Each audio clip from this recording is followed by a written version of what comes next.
maravilhosa, né? Então, é muito bom a gente ter esse público aqui com essa lua linda, sinal de que nós vamos ter um encerramento da sexta-feira, né? Muito bonito. E começamos hoje o nosso Setembro Amarelo. Todas as palestras de setembro serão voltadas para esse tema, né? A valorização da vida. Então, toda sexta-feira desse mês nós falaremos sobre esses assuntos. E o tema central é fé na vida, fé no homem, fé no que virá. Então, teremos palestrantes ótimos aqui para conversar conosco sobre essa situação tão triste, mas infelizmente a gente conhece alguém que já passou por isso, né? Um familiar, então é bom a gente esclarecer bem sobre esse assunto. E para começar com muito otimismo, né? Com fé na vida, né? Fé no que virá, vamos iniciar com uma leitura preparatória de Emmanuel no livro Astronautas do Além. Emmanuel nos diz o seguinte, o título é Vencerás. Não desanimes, persiste mais um tanto, não cultives pessimismo, centraliza-te no bem a fazer. Esquece as sugestões do medo destrutivo. Segue adiante, mesmo varando a sombra dos próprios erros. Avança, ainda que seja por entre lágrimas. Trabalha constantemente, edifica sempre. Não consintas que o gelo do desencanto te entorpeça o coração. Não te impressiones à dificuldade. Convence-te de que a vitória espiritual é construção para o dia a dia. Não desistas da paciência. Não creias em realização sem esforço. Silêncio para a injúria, ouvido para o mal. Perdão às ofensas. Recorda que os agressores são doentes. Não permitas que os irmãos desequilibrados te destruam o trabalho ou te apaguem a esperança. Não menosprezes o dever que a consciência te impõe. Se te enganastes em algum trecho do caminho, reajusta a própria visão e procura o rumo certo. Não contes vantagens nem fracassos. Busca aprender estudando. Não te voltes contra ninguém. Não dramatizes provações ou problemas. Conserva o hábito da oração, para que se te faça luz na vida íntima. Resguarda-te em Deus e persevera no trabalho que Deus te confiou. Ama sempre, fazendo pelos outros o melhor que possas realizar. Age auxiliando, serve sem apego e assim vencerás. Então, depois dessa leitura tão linda, né, dessa mensagem tão cheia de fé e esperança, vamos fechar os nossos olhos, procurar nos sentar confortavelmente, deixar que o nosso coração bata suavemente, trazendo os nossos pensamentos para este momento que aqui estamos.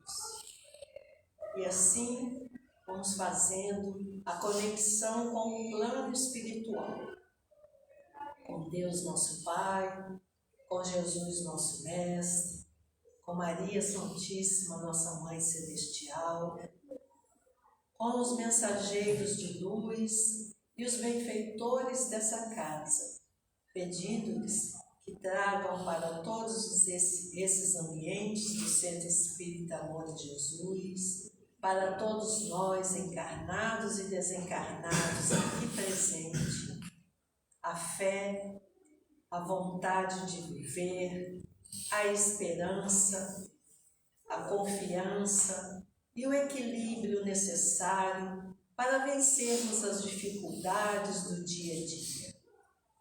Que possamos, quando aqui estivermos, abrir os nossos corações e os nossos ouvidos para aprender um pouco mais sobre os ensinamentos de Jesus.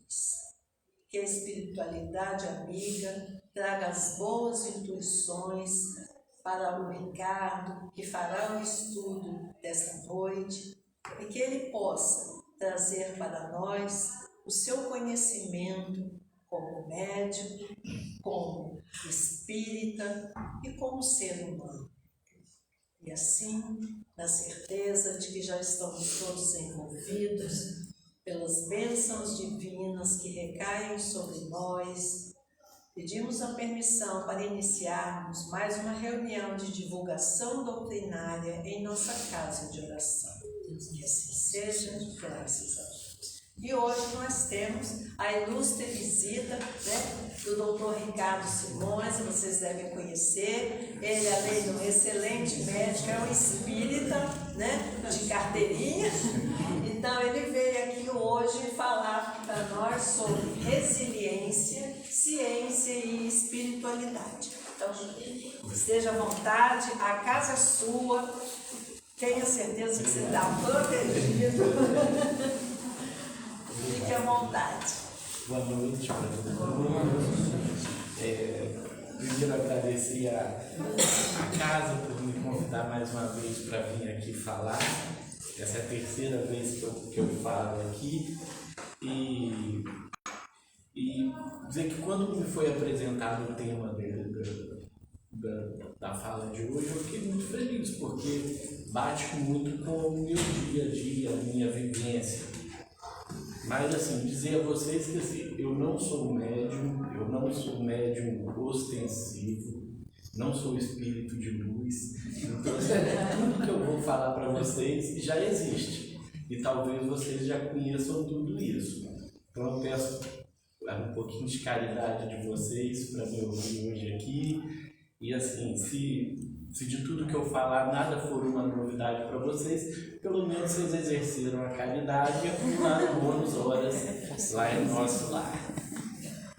Eu trouxe uma colinha, vocês vão ver que em alguns momentos eu vou ler minha colinha, assim, eu acho muito chique. Quem consegue falar sem colinha, sem slide, sem nada, é muito conhecimento, e eu estou muito longe disso. Então eu trouxe a minha colinha aqui para ir me guiando e fiz algumas imagens para vocês. Eu, como não tenho experiência nenhuma nisso, eu fiz as imagens, mas quando a gente olha no computador, a letrinha tá boa, tá um tamanho bom, mas na hora que o projeto fica pequeno. Então assim, eu tentei melhorar um pouquinho na hora que eu cheguei, vamos ver se vai dar certo.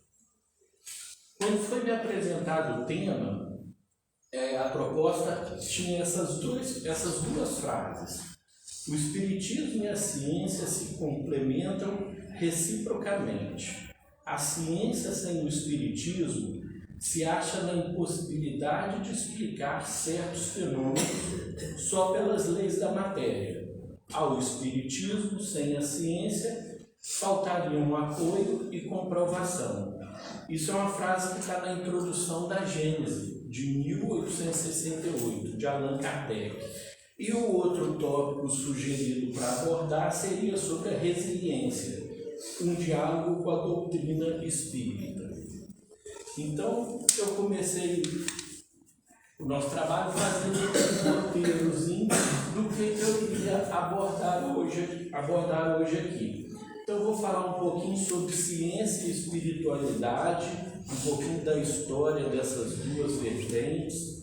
Vou definir alguns termos que é interessante a gente saber. Vou falar sobre espiritismo e ciência, sobre resiliência e espiritismo, e espero que eu possa acrescentar um pouquinho hoje nessa noite de vocês. Então a gente começa dizendo que nem sempre a ciência e a espiritualidade foram um casal divorciado. Nos primórdios das primeiras civilizações, A busca pelo conhecimento das coisas naturais, as chamadas causas naturais das coisas, das doenças, da religiosidade, da filosofia, elas andavam muito juntas. Não havia muito uma diferenciação entre uma coisa e outra. No Antigo Egito, por exemplo, os astrônomos, os médicos, os matemáticos, eles exerciam essas atividades sem nenhuma distinção. Ali, inclusive, é uma foto que dá para ver, isso é uma imagem egípcia, provavelmente um médico tratando um doente, deve ser o Dr. Rogério, vai saber, parece uma luxação de ombro ali, né, Dr. Rogério? Então, ali, tratando um doente, na mesma imagem, um outro anotando algumas coisas e dois aqui fazendo orações, ou seja, ciência, religiosidade, tudo junto na mesma coisa. Na Mesopotâmia, também uma civilização antiga, os astrônomos observavam o movimento dos astros e, de acordo com esse movimento, eles prediziam coisas, eles faziam as predições, eles determinavam situações do cotidiano da sociedade, e eles interpretavam as coisas naturais tanto do ponto de vista divino quanto natural. Na Índia Antiga, os textos hinduístas, as escrituras sagradas hinduístas, chamadas os Vedas, eles também tratam dessas questões de ciência e espiritualidade muito juntas. Práticas como meditação, mantra, yoga, tudo isso une a questão da ciência e da espiritualidade. Na Grécia Antiga, eu citei dois nomes aqui, Alcmião de Crótona e Herófilo, eram médicos e filósofos. Esse Herófilo, ele que diferenciou artéria de veia, ele fazia dissecções e ele definiu o cérebro como a estrutura, a sede da consciência e da mente. E aí eu vou ler aqui para vocês uma frase que eu queria que vocês tentassem imaginar de quem é. Olha só. O homem é uma alma encarnada. Antes de sua encarnação, ela já existia junto aos modelos primordiais, as ideias do verdadeiro, do bem e do belo. Separou-se delas ao encarnar e, lembrando-se delas, anseia pelo desejo de a elas voltar. É uma frase que, quando a gente escuta, a gente pensa: será que foi Emmanuel? Será que foi Leon Denis? Será que foi Kardec? Foi Sócrates, em 400 a.C. Ou seja, na própria introdução do Evangelho segundo o Espiritismo, já diz que os primórdios do Espiritismo já vinha sendo preparado desde muito antes de Cristo, desde muito antes da nossa civilização. E aí o tempo passou. Durante o Império Romano, esse rapaz chamado Constantino I, ele editou, muita gente acha que ele tornou oficial o cristianismo, a religião em Roma. Mas não, ele legalizou o cristianismo neste Edito de Milão, em 313. Após esse edito, então, encerrou-se as perseguições contra os cristãos. E em 325, ele convocou o Concílio de Nicéia, onde ele reuniu os padres da época, os bispos da época, junto com o apoio do Estado romano. Ele promulgou e promoveu o cristianismo. Isso aumentou muito os adeptos do cristianismo, ao ponto de que o cristianismo virou, teoricamente, a religião mais professada em Roma. Nessa época, então, estava sendo construída as bases da fé cristã ocidental, as bases do que hoje a gente conhece como a Igreja Católica Apostólica Romana. Porém, depois disso, veio uma época de muita trevosidade, uma época que ficou conhecida como Idade Média. A Idade Média teve mais ou menos 1000 anos. Ela começou com a queda do Império Romano e foi até a tomada de Constantinopla pelos turcos otomanos. Nessa época da Idade Média, a ciência e a religião começaram a divergir de ideias, cada um tendo em vista protegendo os próprios interesses. Iniciou então esse processo de distanciamento entre a ciência e a religião. Só que todo conhecimento da época, se fosse ele científico, religioso ou não, ele pertencia à igreja. Eram nos mosteiros que estavam os livros, as bibliotecas, todas as escrituras. E a igreja tentava manter a hegemonia sobre esse conhecimento. Claro que de acordo com os dogmas que ela acreditava e que eles tinham editado lá naquele concílio de Nicéia. Mas também existiam pessoas nessa época que estavam um pouco mais abertas à conciliação. E aí eu trouxe São Tomás de Aquino. São Tomás de Aquino foi um teólogo italiano e ele tentou, na época dele, unir os preceitos da filosofia grega, que era muito baseada na razão e na observação.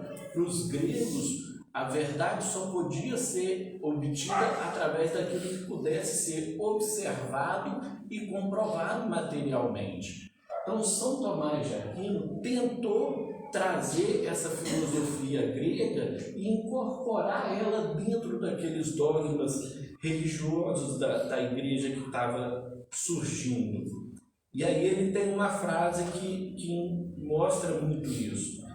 Ele diz assim: a razão é um dom de Deus que leva à verdade.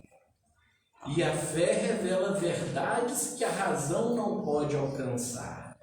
Ou seja, a verdade é um dom de Deus, mas é a fé católica que revela essas verdades. E aos poucos os abusos da Igreja Católica nesse período foram aumentando e foram distanciando cada vez mais a ciência da religião. Copérnico, já numa época que a gente chama de Revolução Científica, ao final da Idade Média veio o Renascimento e a Revolução Científica, uma época de grandes descobertas da área da ciência. Copérnico, quando defendeu a tese de que não era a Terra, não era o Sol que girava em torno da Terra, e sim a Terra que girava em torno do Sol, chama heliocentrismo. Ele foi muito combatido pela igreja na época.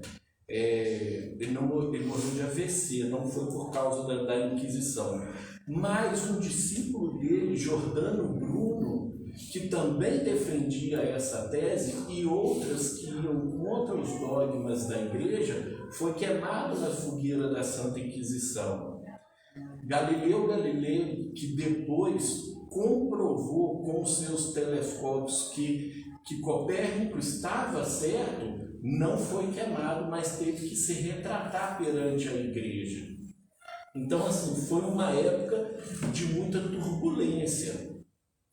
Na época dessa revolução científica, os cientistas, eles não negavam Deus, eles não se interessavam em estudar o assunto, eles não precisavam mais de Deus para explicar as coisas naturais, as coisas do universo, que antes a igreja pregava que tudo era vontade de Deus.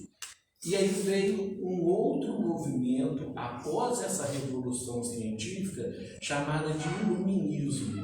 E aí realmente no iluminismo a razão veio a ser primordial diante da ciência. foi quando surgiu aquele cara chamado René Descartes. René Descartes foi o criador do racionalismo.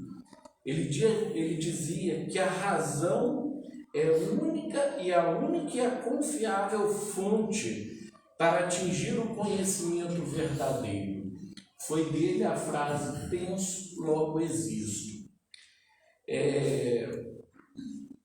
E aí, nessa época, realmente o divórcio entre ciência e religião estava estabelecido. Ou as coisas eram vistas do ponto de vista subjetivo, místico e espiritual, ou eram vistas do ponto de vista das ciências propriamente ditas, as ciências naturais. E aí eu fiz essa imagenzinha, que é um panorama geral do que eu trouxe para vocês até agora, dessa relação entre ciência e espiritualidade. Na Idade Média, exatamente o auge da perseguição àqueles que não concordavam com o que a Igreja dizia, o Renascimento e a Revolução Científica, quando a ciência começou a tomar as rédeas do conhecimento, o Iluminismo de René Descartes e de Comte, um outro filósofo, onde realmente o divórcio se formalizou. Mas aí a gente vê lá que no século XIX está descrito materialismo e a reação espiritual. Século XIX, 1800. O que será que aconteceu nessa época que trouxe essa reação espiritual?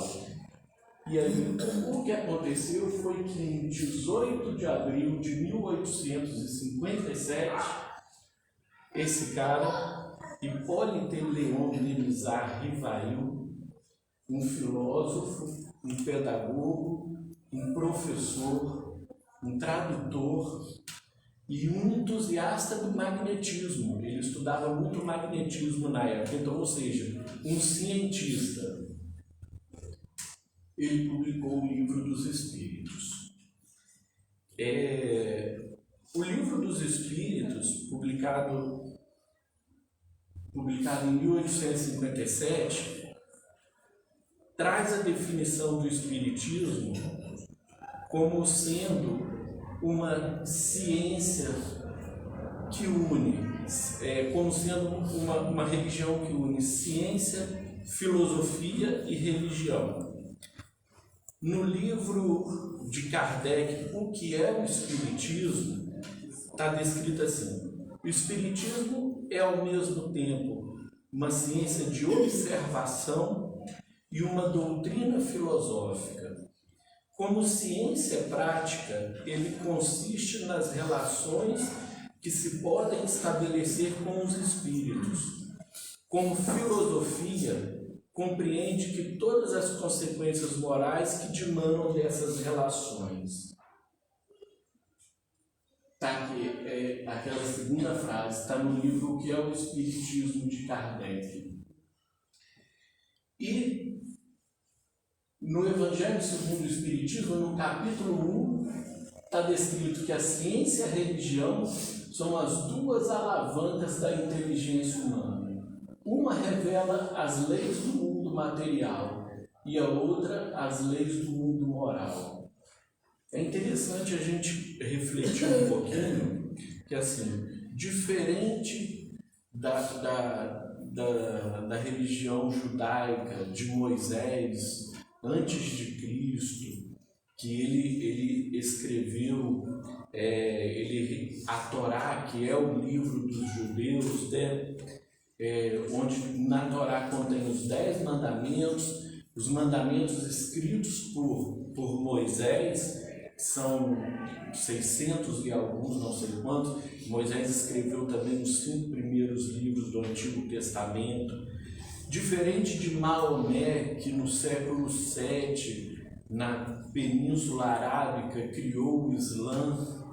Diferente de Martim Lutero, que na Alemanha, através da reforma protestante, contestou os dogmas da igreja e deu origem à religião protestante, Kardec, ele não entrou num quarto e falou assim: venham espíritos, vamos criar uma religião.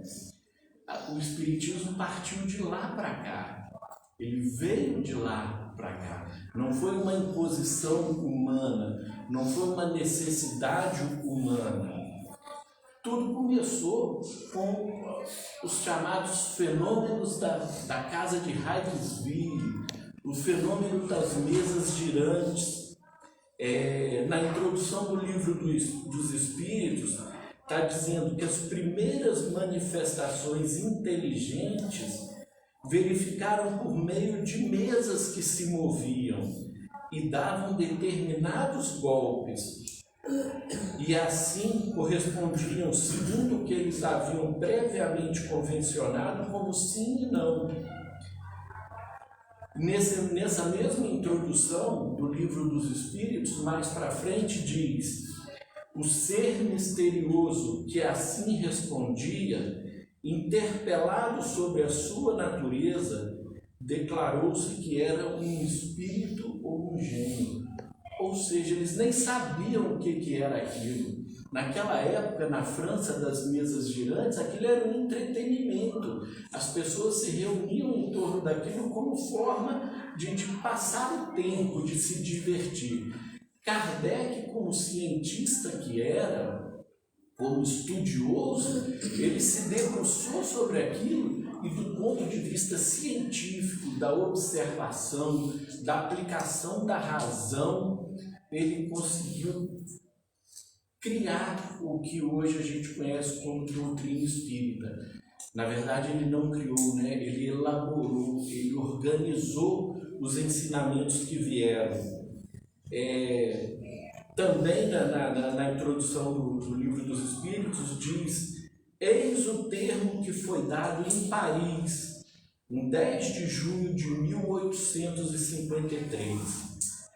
Vá buscar no quarto ao lado a cestinha, prenda nela um lápis, coloque-a sobre o papel e põe os dedos na borda.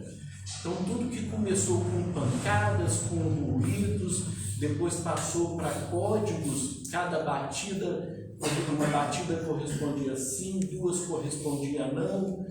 Desde que as coisas foram crescendo através de orientação dos espíritos. Quando eles mesmos pediram: vá lá e pegue a cestinha, conecte um lápis, que aí o que era ciência virou filosofia, porque aí os textos vieram com a grandeza moral, com a grandeza de ensinamento, com a grandeza, com a beleza dos dizeres. Então, o Espiritismo começou como ciência de observação, evoluiu como filosofia de vida e se tornou, então, religião.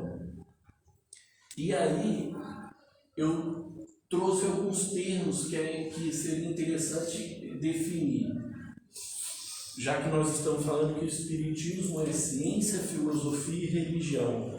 Então, o que é ciência? Se a gente for ver no dicionário, a origem de ciência vem daquele termo latino scientia, que significa conhecimento ou saber.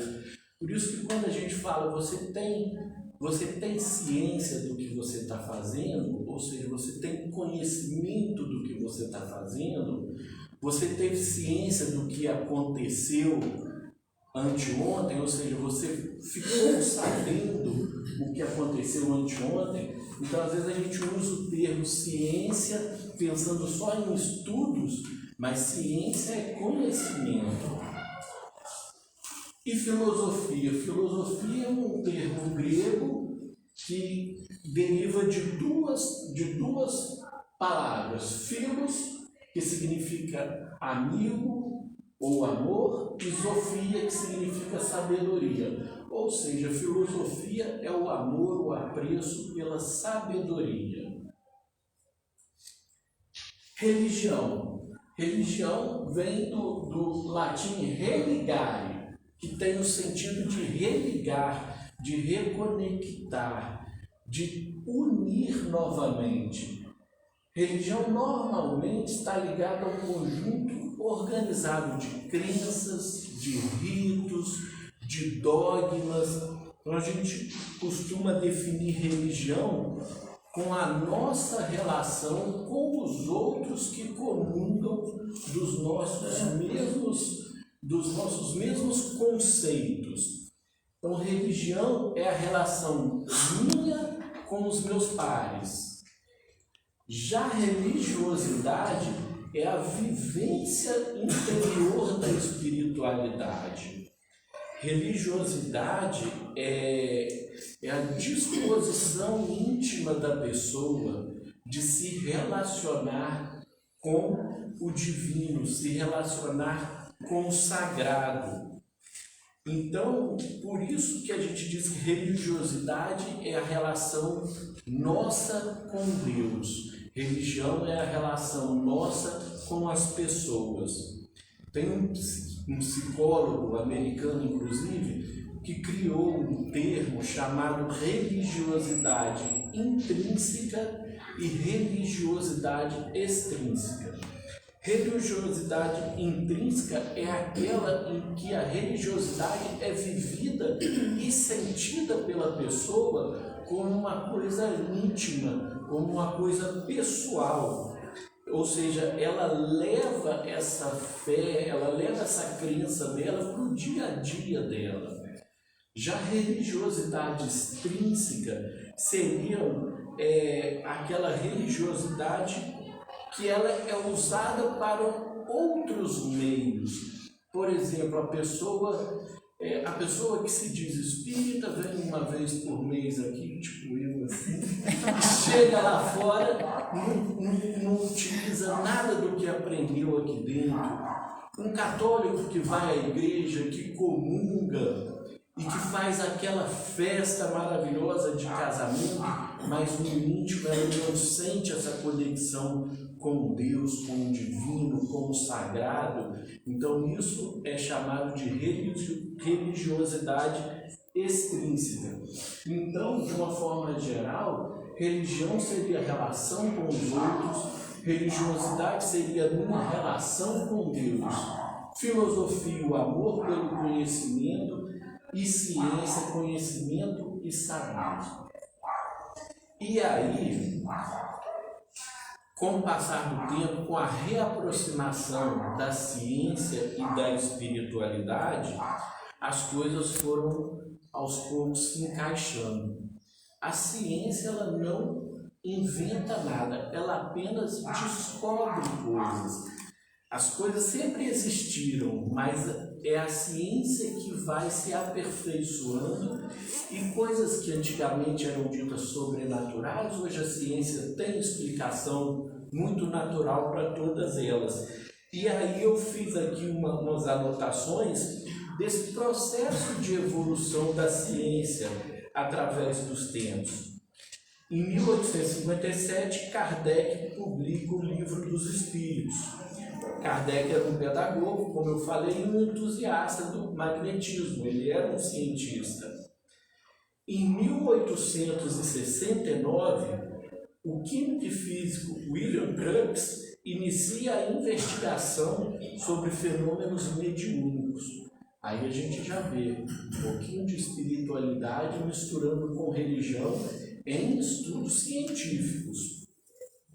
Em 1894, o fisiologista Charles Richer cunha o termo metapsíquica, ou seja, um termo científico para explicar o que a gente conhece como mediunidade. Em 1930, Ian Stevenson, que é um estudioso, começa a realizar um estudo documental sobre reencarnação. Crianças que alegavam lembrar de vidas passadas. Isso são estudos que, se você entrar no PubMed, nos bancos de dados científicos, todos eles existem. Então, com essa reviravolta, com essa revolução, vão surgindo novos campos que unem a ciência a saúde e a religião? É quando surge, então, a neurociência da meditação, os estudos sobre consciência e a física quântica. Eu imagino a física, porque eu não entendo nada de física quântica, mas eu imagino a física quântica como se ela fosse o perispírito da ciência. A gente tem o nosso princípio vital e a gente tem o nosso corpo material. O que une os dois é o perispírito e o duplo etéreo. A física quântica, na minha opinião, é o perispírito da ciência. É ela que vai unir a ciência que a gente conhece como a ciência natural das coisas com a ciência espiritual. É através da física quântica. E aí, aos poucos, essa ciência e religiosidade foram se unindo e chegou ao ponto dos dias de hoje. A gente vê que a Organização Mundial de Saúde, na definição de saúde, que é um estado completo de bem-estar físico, mental, social e espiritual. Ou seja, a própria OMS já incluiu o âmbito espiritual como definição de saúde. E não só a ausência de doenças ou enfermidades. Vieram então as evidências científicas cada vez maiores da importância da espiritualidade na saúde. Estudos que mostraram que práticas como meditação, como oração, eles melhoravam a qualidade de vida, eles aumentavam a expectativa de vida, eles diminuíam os dias de internação de pacientes doentes. Tudo trabalhos que mostravam que quem tem fé, quem tem religiosidade, adoece menos. Quem tem fé se recupera mais rápido de doenças. A neurociência da espiritualidade, exames que a gente chama de ressonância magnética funcional, que são exames de imagem que mostram o metabolismo da glicose, que mostra o movimento da água e do sangue no cérebro, mostra áreas específicas durante o transe mediúnico, durante a oração, áreas que não conseguem ser ativadas intencionalmente pelo ser humano.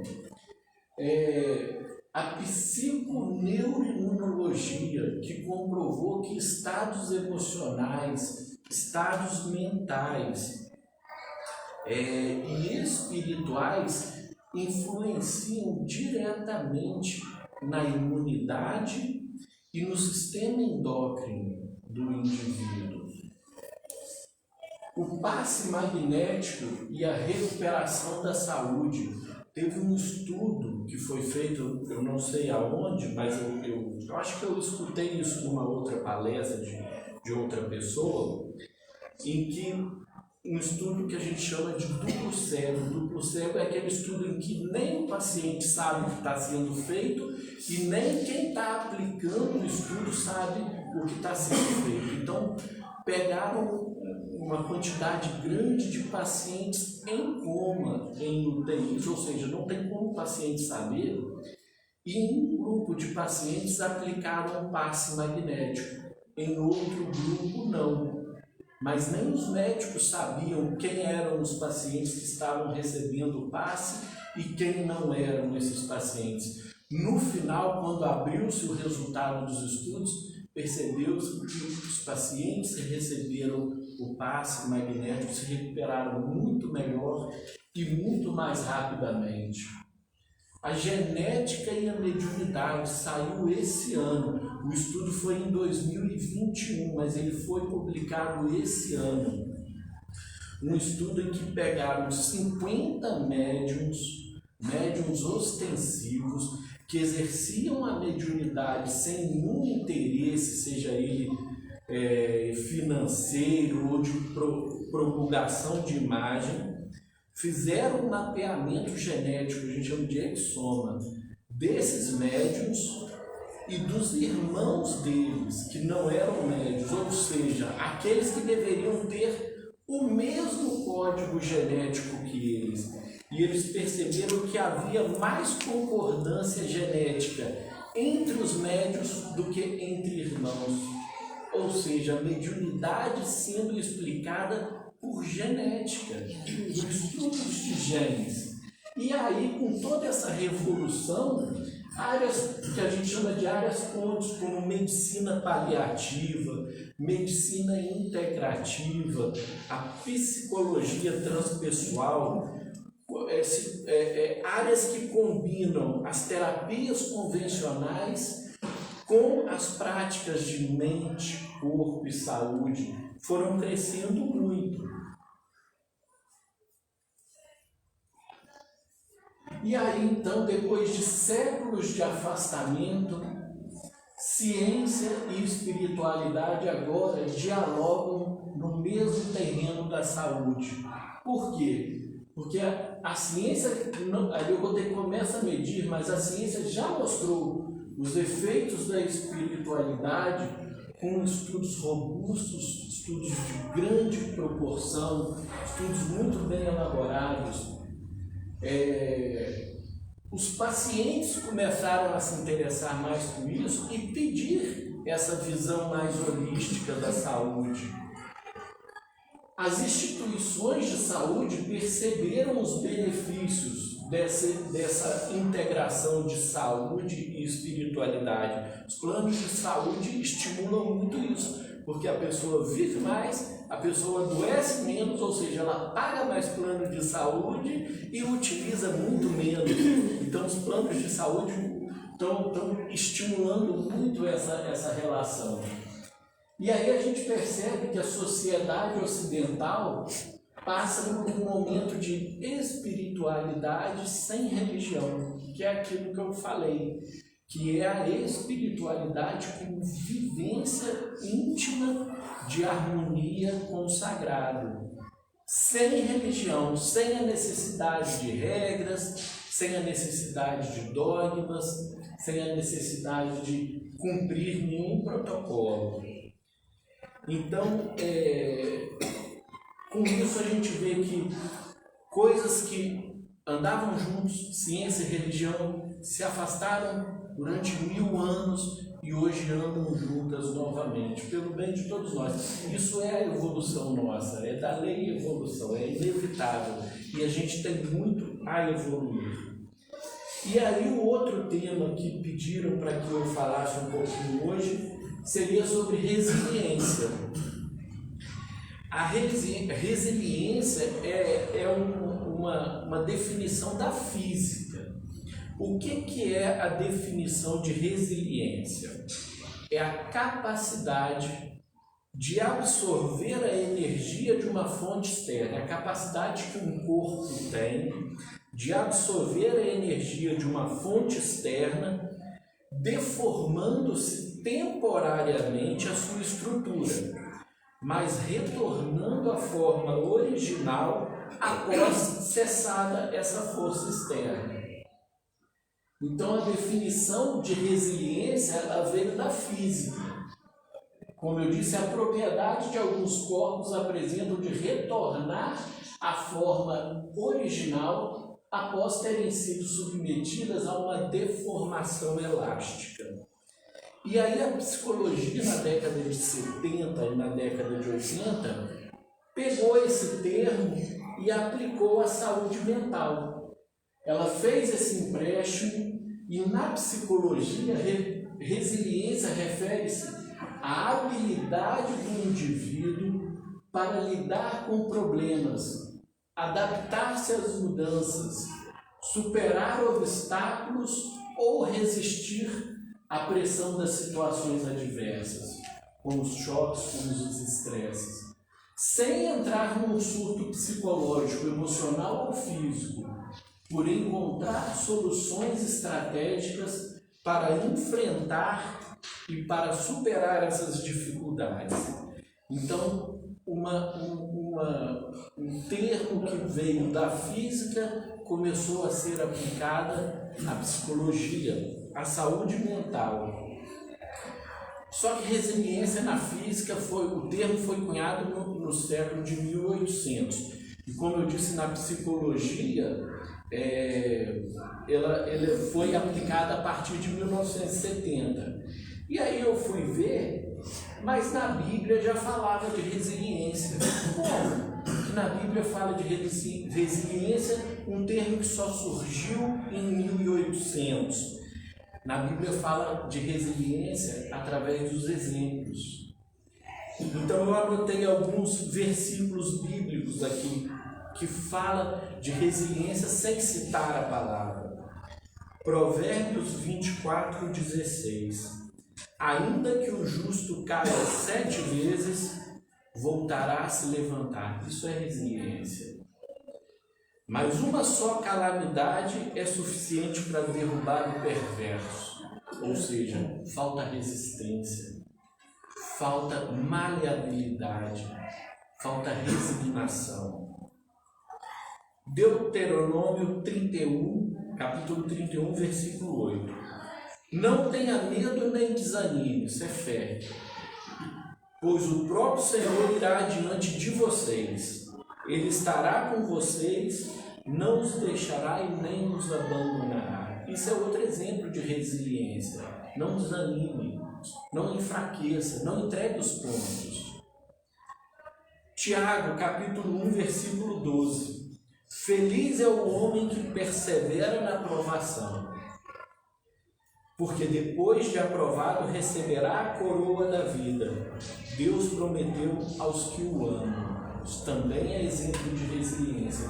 Eu coloquei aquelas imagens, todo mundo conhece Abraão, Jó, Davi, e que é exemplo maior de resiliência para a gente do que o nosso mestre Jesus, do que o nosso governador, ele que suportou tudo com paciência, com resignação, com fé. E aí eu vou lembrar, vocês já sabem, mas eu vou só lembrar. Fé, o que é fé? Muita gente acha que fé é esperança, que fé é crença. Fé vem do termo confere, significa confiança. Fé não é esperança, fé é confiança. E a gente só confia em quem a gente conhece. E para a gente conhecer, a gente tem que conviver. Então, ter fé em Jesus, ter fé em Deus, requer confiança e requer convivência.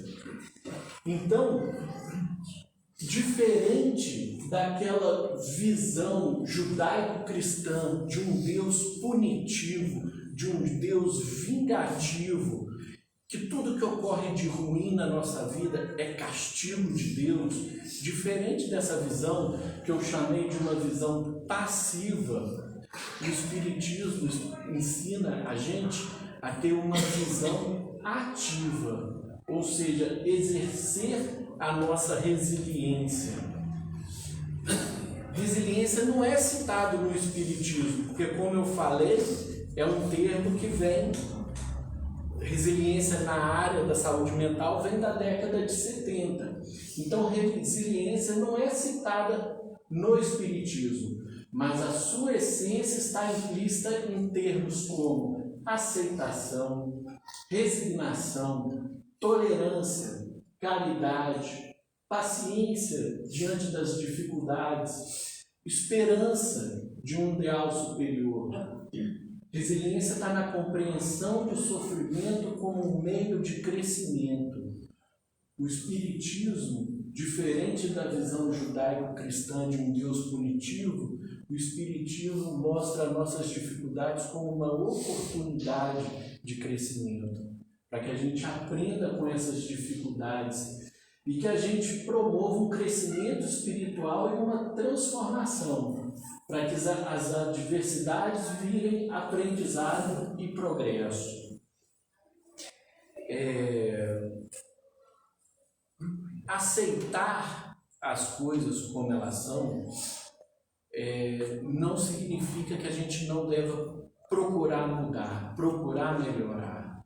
A resiliência não é só aceitar, a resiliência é aceitar, tirar o que há de melhor, inclusive das coisas ruins, e crescer, Porque quando a gente cresce, quando o nosso corpo volta àquele estado natural, quando cessa a pressão externa e o corpo volta ao estado natural, a gente volta mais forte.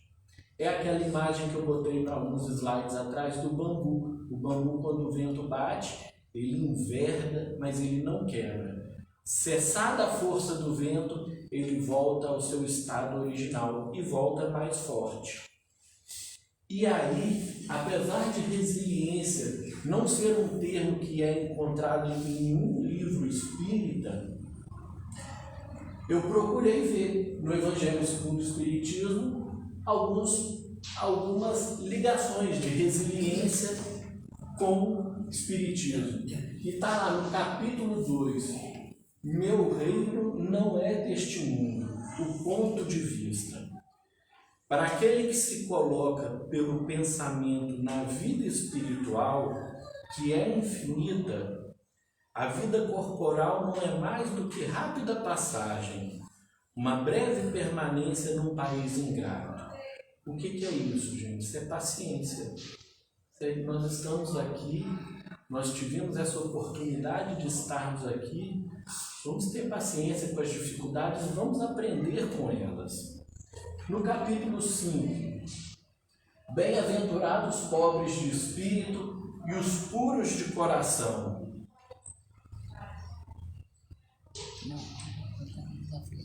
Eu li errado? Capítulo 5, bem-aventurados aflitos, porque eles serão consolados. As compensações que Jesus promete aos aflitos da terra só podem se realizar na vida futura. As vossas dores neste mundo são as dívidas de vossas faltas passadas. Mais uma vez, no Espiritismo está aí o exemplo de resiliência, que é paciência, que é resignação, que é esperança e é fé. Nesse capítulo 5, bem-aventurados os aflitos, porque eles serão consolados, o item 14 fala a respeito do suicídio e a loucura, justamente o tema do nosso Setembro Amarelo, né? Nos capítulos 7 e 8, bem-aventurados pobres de espírito e os puros de coração, porque deles é o reino dos céus e eles conhecerão a Deus.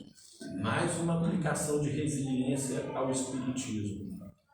Pureza de sentimento, sinceridade, humildade, é disso que o Espiritismo fala. Bondade, simplicidade, reconhecer que ninguém é melhor que ninguém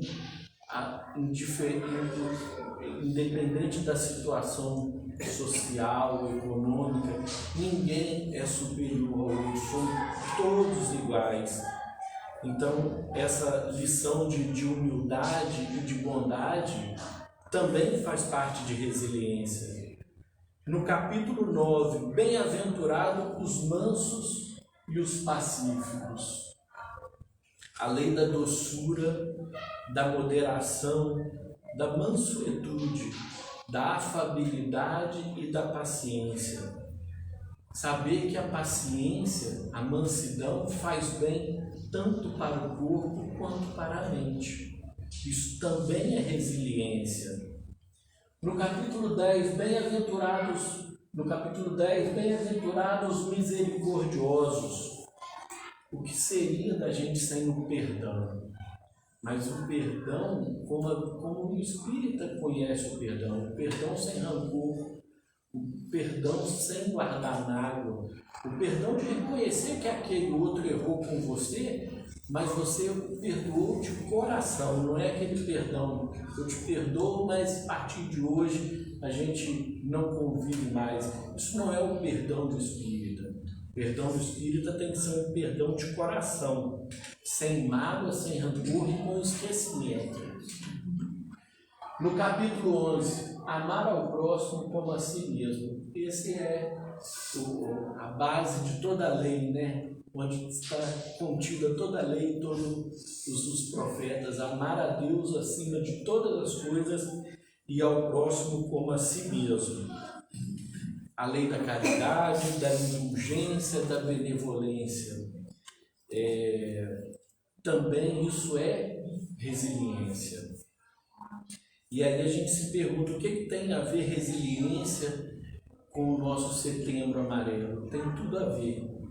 Porque aquele que ama, aquele que perdoa, aquele que encara as dificuldades da vida sem revolta, aquele que tem resignação, ele está exercendo a resiliência, ele está exercitando a resiliência. Vocês aqui hoje me ouvindo estão exercitando a caridade, vocês estão exercitando a resiliência, como eu falei. E não há dúvida nenhuma, gente, que resiliência é um dos nossos maiores escudos, uma das nossas maiores proteções contra o pensamento suicida. Tudo isso que eu falei a gente encontra aí no Evangelho de Cristo segundo o Espiritismo. Então, mesmo que resiliência não seja uma palavra que esteja escrita, os exemplos de resiliência estão todos aí. Então, a gente vê que a resiliência, no diálogo com a doutrina espírita, o Espiritismo nos ensina e nos mostra a resiliência a ser desenvolvida da seguinte forma: aceitando as dificuldades, com paciência e resignação, mantendo a esperança de um futuro melhor, vendo as provas, as expiações como oportunidades para o crescimento pessoal e espiritual, praticando a caridade e o bem como um caminho central para a vida. Então, gente, para finalizar, eu não sei nem quanto tempo que deu, está mais ou menos da hora. Eu queria pedir para todos nós exercitemos a nossa resiliência a cada dia, com amor ao próximo, com perdão das ofensas, com caridade, com paciência, com inteligência. Porque, sem dúvida nenhuma, exercitando esses princípios que a doutrina explica, como contidos nos princípios vitais de um homem de bem, a gente vai estar exercitando a nossa resiliência e, sem dúvida nenhuma, a gente vai estar nos protegendo contra qualquer risco, mesmo que ínfimo, de um pensamento ou de uma conduta suicida. Então, por isso que o tema de hoje, ciência, resiliência e espiritismo, está ligado à questão do Setembro Amarelo. Mais uma vez, obrigado por vocês me ouvirem, exercerem a caridade, acumularam mais bônus hora em nosso lar. E era isso, gente. Muito obrigado. Fez a lição de casa direitinho, viu? Muito obrigada, foi ótimo. Tivemos aula de história, né? Para quem está vindo à casa pela primeira vez, fez uma explanação sobre o que é o Espiritismo e despertou em nós a confiança, né? Confiança num dia melhor, confiança em Deus, confiança na proteção que nós sempre temos, né? Quando a gente faz uma oração, né, pedindo ajuda.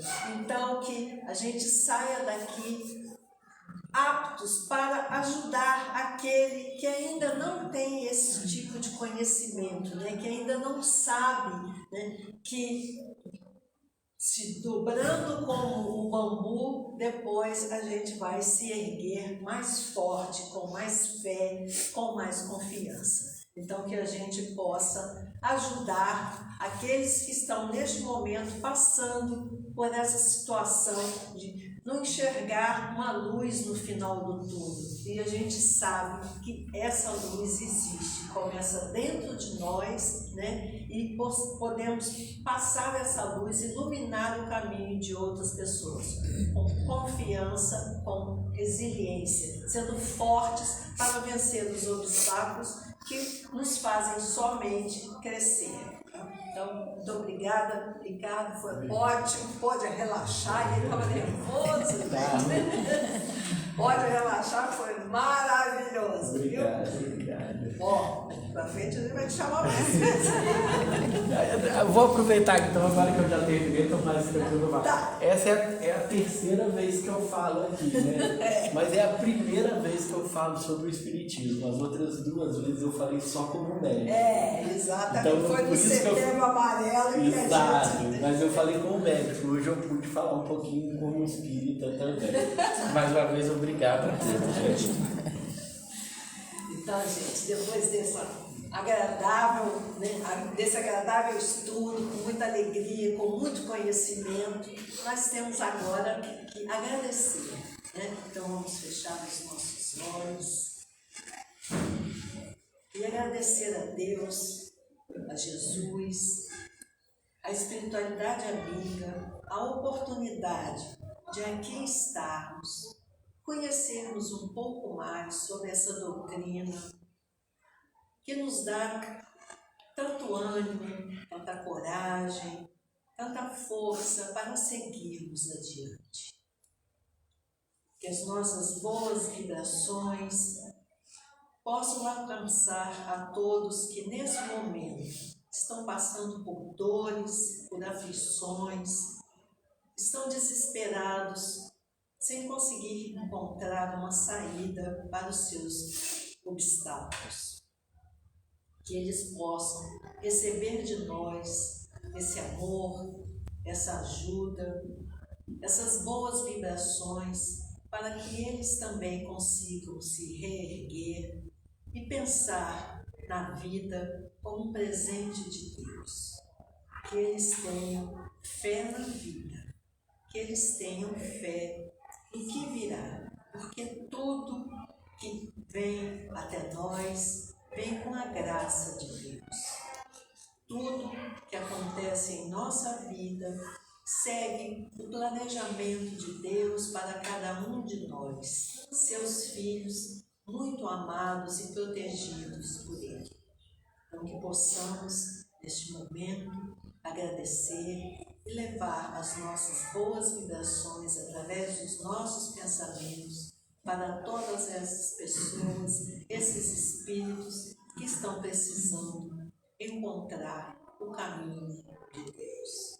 Assim, a certeza de que já estamos todos, mais uma vez, com as nossas energias renovadas, prontos para enfrentarmos essa vida que Deus nos deu com muita coragem, muita fé e equilíbrio. Pedimos permissão para encerrarmos a primeira parte de nossa reunião. Que assim seja, graças a Deus. Então, agora